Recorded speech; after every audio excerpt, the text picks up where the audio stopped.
नमस्कार दोस्तों, मुसलमान है तो पक्का दंगाई होगा, मुसलमान है तो पक्का फसादी होगा, मुसलमान है तो पक्का गुनहगार होगा, मुसलमान है तो पक्का आरोपी होगा।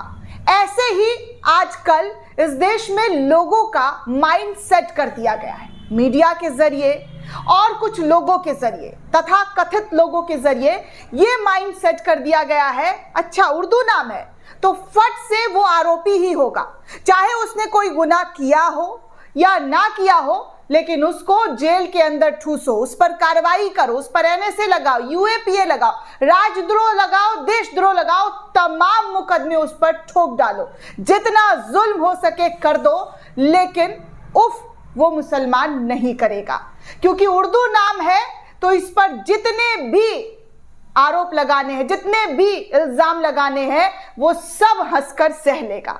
लेकिन दोस्तों वो कहते हैं ना, ऊपर वाले के घर देर है लेकिन अंधेर नहीं, वैसे ही कोर्ट में, अदालतों में देर से ही सही लेकिन न्याय मिलकर रहता है, इंसाफ मिलकर रहता है। और ऐसे ही रमजान के महीने में 11 मुस्लिमों को कोर्ट का बेहतरीन और शानदार तोहफा दिया गया, उनकी रिहाई का तोहफा।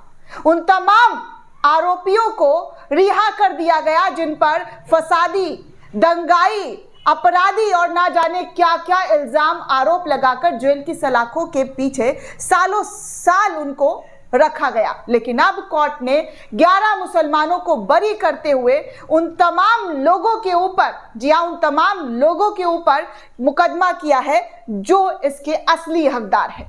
सबसे पहले दोस्तों पूरी रिपोर्ट क्या है मैं आपको इस खबर में बताना चाहूंगी कि ये पूरी रिपोर्ट क्या है और कैसे कोर्ट ने ये शानदार फैसला इस वक्त सुनाया है। और तमाम मुस्लिम समुदाय के लोग इस फैसले से खुश हो उठे हैं कि देखिए हमने इतना लंबा इंतजार किया है और इस इंतजार का फल हमें मीठा मिलता हुआ नजर आ रहा है। जी हाँ दोस्तों, इंतजार का फल कहते हैं ना कि अगर आप इंतजार करेंगे तो आपको फल भी मीठा मिलेगा, और ऐसा ही मीठा फल अब कोर्ट के जरिए 11 मुस्लिमों को दिया गया है। सबसे पहले दोस्तों मैं आपको ये हेडलाइन सत्य हिंदी का पढ़वाना चाहूंगी, जहां पर सत्य हिंदी ने लिखा है कि दिल्ली दंगे में पुलिस ने 11 मुसलमानों को आरोपी बनाया था, कोर्ट ने अब उनको बरी कर दिया है। जी हां दोस्तों, दिल्ली की एक अदालत ने 2020 के दिल्ली दंगों के दौरान ऑटो रिक्शा चालक की कथित हत्या के मामले में 8 लोगों के खिलाफ हत्या और अन्य अपराधों में आरोप तय किए थे, जबकि 11 अन्य आरोपियों को सबूतों के अभाव पर बरी कर दिया गया। यह फैसला अतिरिक्त सत्र न्यायाधीश विनोद यादव ने सुनाया है। मामला उत्तर पूर्वी दिल्ली के दयालपुर इलाके में 25 फरवरी 2020 को हुई घटना से संबंधित है। जी हां, जिसमें 35 साल के ऑटो रिक्शा चालक दिलबर नेगी उर्फ बब्बू की दंगाइयों द्वारा कथित तौर पर हत्या कर दी गई थी। अभियोजन पक्ष के अनुसार एक भीड़ ने एक इमारत में आग तक लगा दी थी जिसमें नेगी फंसे हुए थे और बाद में उनको जो है वो मर गए। उनका शरीर पूरी तरीके से, दोस्तों क्या बोलूं मैं, उन शब्दों को मैं इस्तेमाल नहीं करना चाहती हूं जिसे सुनकर मेरे अंदर, जी हाँ, मेरे अंदर कपकपाहट हो जाती है कि ऐसे फसादी लोग हैं जो इस देश में फसाद हर वक्त फैलाने की कोशिश करते हैं। तो ऐसे में नेगी जो है वो बेचारे मर गए।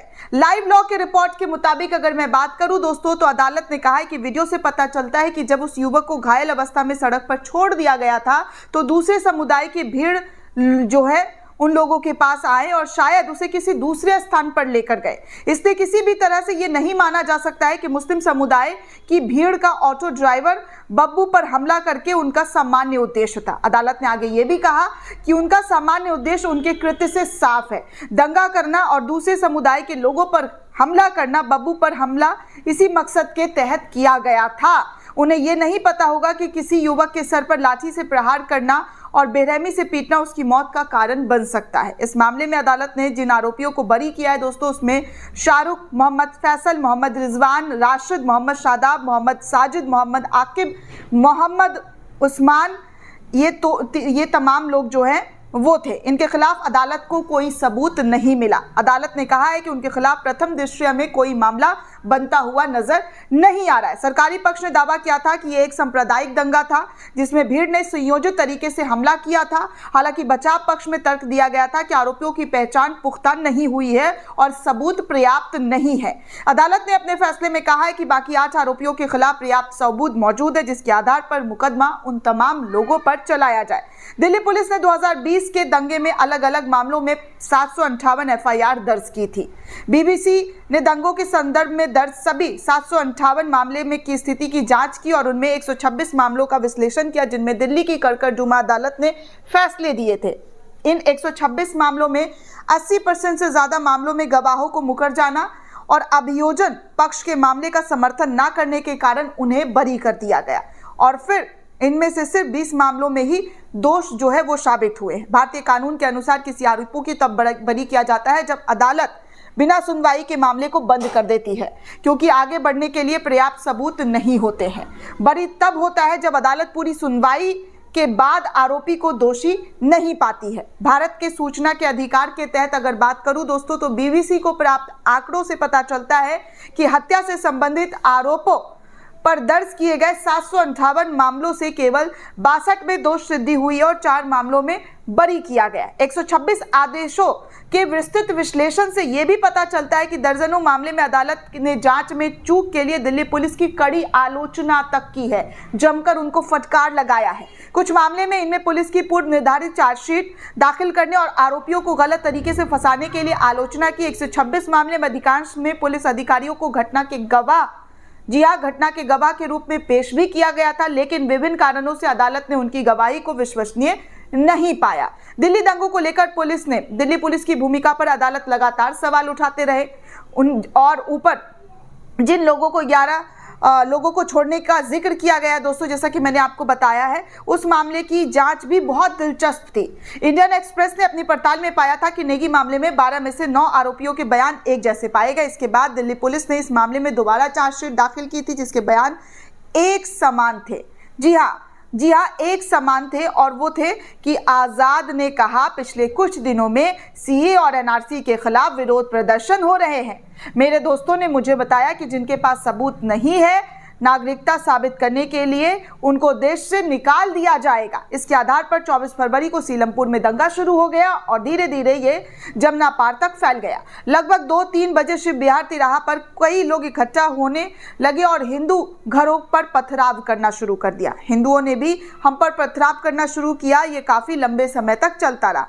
तब मुस्तफाबाद में बहुत से लोग इकट्ठा हुए थे और कहा था कि मुसलमानों को देश से निकाला जाएगा और आज हमें उन्हें मुसलमानों की ताकत दिखानी पड़ेगी। पूरी भीड़ के साथ साथ मैं भी चला गया जब भीड़ कह रही थी कि शिव बिहार में जमा भीड़ हो गई है, जहां हिंदुओं ने हम पर पथराव किया है, हमें भी उन पर पत्थर फेंकने होंगे।